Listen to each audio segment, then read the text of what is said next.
बिस्मिल्लाहिर्रहमानिर्रहीम। अस्सलाम वालेकुम। कैसे हैं आप सब? उम्मीद करती हूँ कि आप सब बिल्कुल खैरियत के साथ होंगे। तो आज मैं आप लोगों के लिए बहुत ही मज़ेदार लज़ीज़ा की रसमलाई की रेसिपी लेकर आई हूँ। अक्सर जब हम ये घर में बनाते हैं तो या तो ये टूट जाती हैं या बहुत ज़्यादा हार्ड हो जाती हैं। तो आज मैं आपको बताऊँगी कि हम किस तरह से इसको बनाएंगे कि हमारी रसमलाई बिल्कुल परफेक्ट तैयार होगी। अगर आप फ़र्स्ट टाइम भी इसको बनाएंगे मेरे तरीके से तो ये आपकी बिल्कुल सही तैयार होंगी। तो चलें रेसिपी की तरफ चलते हैं। तो रसमलाई बनाने के लिए सबसे पहले हमें दूध चाहिए। दूध मैंने 1 लीटर लिया है और ये बॉयल दूध है पहले से। इसको हम दोबारा से बॉयल कर लेंगे दूध को और इसके अंदर हम शामिल करेंगे इलायची। इलायची से इसका बहुत ही अच्छा टेस्ट आएगा। 3 इलायचियाँ हैं, मैंने उनको हल्का सा कूट लिया है, छिलका मैंने इसका अलग कर लिया था।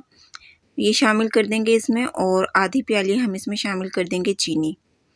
इसको हम अच्छी तरह से मिक्स कर लेंगे। अब हमने दूध को बॉईल कर लेना है।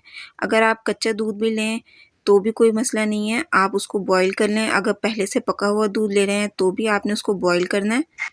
और साथ ही हम इसमें शामिल कर देंगे बादाम। थोड़े से बादाम इसमें शामिल कर देना आपने और इसको हम पकने के लिए रख देंगे। बॉईल करने के बाद हमने इसको तकरीबन 15 मिनट के लिए पकाना है ताकि दूध हमारा थोड़ा सा थिक हो जाए। तो अब मैंने ले लिया है रसमलाई का एक डब्बा। लजीज़ा की रसमलाई है और ये स्टैंडर्ड फ्लेवर में है। तो अब हम एक प्याली ले लेंगे और रसमलाई का जो पैकेट है हमारा ये हम इसके अंदर डाल लेंगे। ये मैंने इसमें डाल लिया है और साथ ही मैंने ले लिया है एक अंडा। अंडे को हमने अच्छी तरह से फेंट लेना है।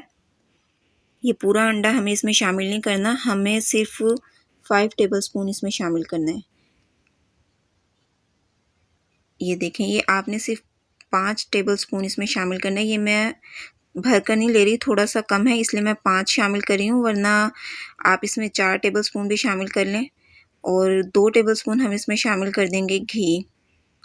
अब हम इसको अच्छी तरह से मिक्स कर लेंगे। मिक्स करने से ये एक डो की शक्ल अख्तियार कर लेगा।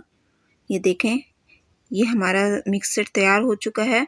अब हमने हाथों को हल्का सा ऑयल से ग्रीस कर लेना है और हम इसकी बॉल्स बना लेंगे। अगर आप चाहें तो इसको गोल शेप भी दे लें या फिर आप इसको दूसरी बाज़ार से जिस तरह रसमलाई आती है उस तरह की शेप में भी देना चाहें तो वो भी दे लें। ये देखें, इस तरह से मैंने तैयार कर ली है ये सारी। थोड़ा सा आपने इसको गोल करना है पहले और उसके बाद इस तरह से आपने इसको लंबाई की शक्ल दे लेनी है। ये बिल्कुल हमारी इस तरह की रसमलाई तैयार हो जाएगी जैसे बाज़ार से आती है। तो चलें, ये हमारी तैयार हो चुकी है और दूध हमारा पक रहा है दूसरी तरफ। ये देखें, दूध हमारा बहुत अच्छी तरह से बॉयल हो रहा है। उबलते हुए दूध में हमने ये रसमलाई शामिल करनी है। रसमलाई मैंने इसमें डाल दी है और ये डालने के बाद हम इसको इस तरह से चम्मच चलाएंगे। ऊपर नीचे आपने चम्मच नहीं घुमाना वरना रसमलाई टूट जाएगी। इस तरह से हमने चम्मच चलाना है कि इसको हम रसमलाई को दूध के अंदर डिप करते रहेंगे ताकि ये ऊपर नीचे से अच्छी तरह से पक जाए रसमलाई। इसी तरह से आपने इसमें चम्मच चलाना है हल्के हाथों से बिल्कुल, और इसको तकरीबन 15 मिनट तक हम दोबारा से पकाएंगे ताकि रसमलाई अच्छी तरह से पक जाए। और ये इसमें डालेंगे तो हम ये फूल कर बड़ी हो जाएंगी रसमलाई, तो रसमलाई का साइज़ आपने छोटा ही रखना है। ये देखें, ये फूलना शुरू हो गई है हमारी रसमलाई। इसको पकते हुए देखें तकरीबन 10 मिनट हो चुके हैं। इसको 5 मिनट के लिए तकरीबन अब हम और पकाएंगे। और ये देखें, रसमलाई हमारी बहुत अच्छे से तैयार हो चुकी है। अब हम इसको ठंडा करेंगे और सर्व कर लेंगे। ये देखें कितनी अच्छी रसमलाई हमारी तैयार हुई है, बिल्कुल परफेक्ट तैयार हुई है रसमलाई हमारी, बिल्कुल भी हार्ड नहीं है, ये बहुत ही सॉफ्ट है।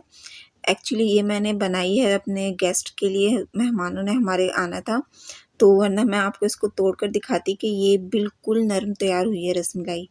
अगर आपको मेरी वीडियो पसंद आई है तो आप इसको लाइक कर दें। चैनल पर नए हैं तो मेरी रिक्वेस्ट है आपसे, आप मेरे चैनल को ज़रूर सब्सक्राइब करें। मिलते हैं नेक्स्ट वीडियो में, तब तक के लिए अल्लाह हाफिज़।